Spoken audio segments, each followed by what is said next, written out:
এই বছর আর কুরবানি দিতে পারলাম না, সমাজে কেমনি মুখ দেখাম। ওই যে দেখ কত বড় গরু। কাকা গরুর দাম কত?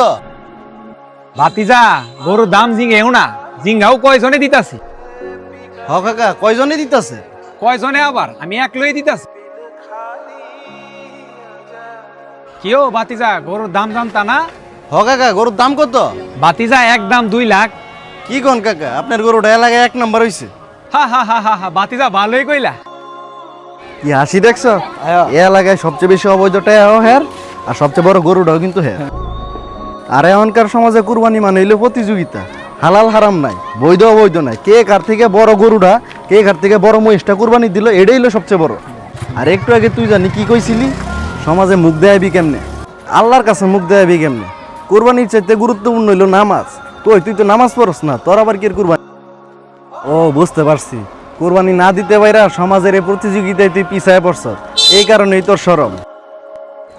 আর রাগ করিস না, হালাল উপার্জনে যদি সামর্থ্য অনুযায়ী একটা ছাগল কুরবানি করস, এটাতে আল্লাহ খুশি। তাই সমাজের চিন্তা না কইরা আখিরাতের চিন্তা কর, কাজে দিব।